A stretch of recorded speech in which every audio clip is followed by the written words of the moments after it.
تخيل تصحى من النوم تلاقي قوانين الهجرة في كندا اتغيرت تماما. قوانين كنا فاكرين انها ثابتة ومش هتتبدل. رئيس الوزراء بنفسه طالع يقول هنراجع قوانين الهجرة كلها. طيب ايه اللي بيحصل؟ وايه اللي ممكن يحصل للناس اللي قدمت وخلاص او اللي عايشة دلوقتي في كندا؟ ده اللي هنعرفه في الفيديو ده خطوة بخطوة. خليك معايا للاخر عشان تفهم الصورة كاملة. الموضوع كله بدأ من مارك كارني رئيس وزراء كندا. طلع بتصريح قوي جدا وقال Canada's immigration rates to sustainable levels.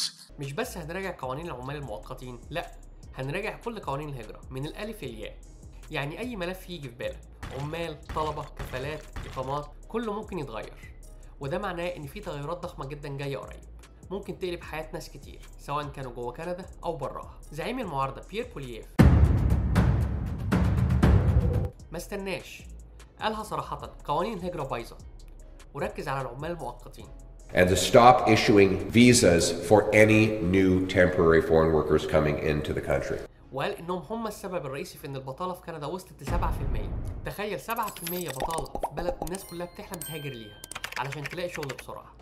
بولييف كان صريح جدا وقال العمال المؤقتين سرقوا فرص الكنديين. The principle is very simple.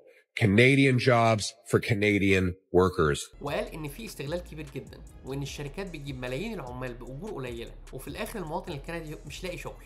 الموضوع ما وقفش هنا. رئيس وزراء بريتش كولومبيا ديفيد إيبي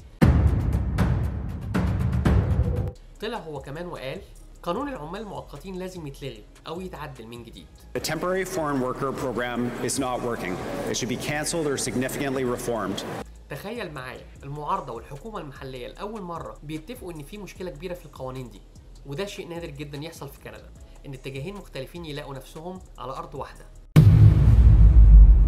مارك كارني أعلن إن أولويته هي ترتيب البيت الداخلي لكندا، يعني مش هيبص على اللي جايين من بره الأول. The Prime Minister announcing that Canada will be cutting down on the number of temporary foreign workers.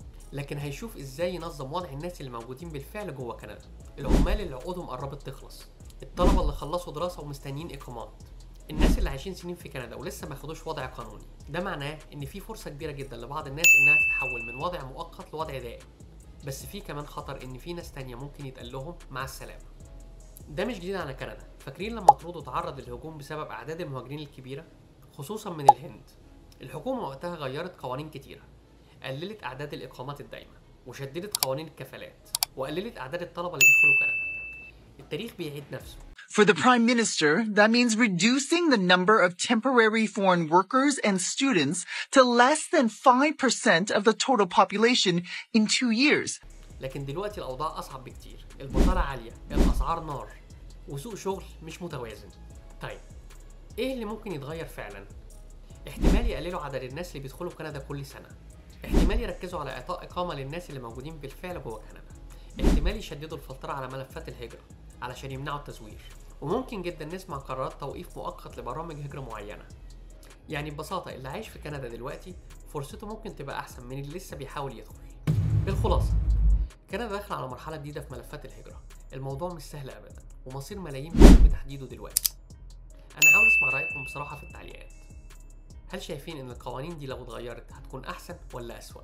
اكتبوا لي رأيكم في التعليقات تحت، وما تنسوش تعملوا لايك للفيديو وتشتركوا في القناة وتفعلوا الجرس عشان يوصلكوا كل جديد. واشوفكم الفيديو الجاي في كندا بعيون واقعية.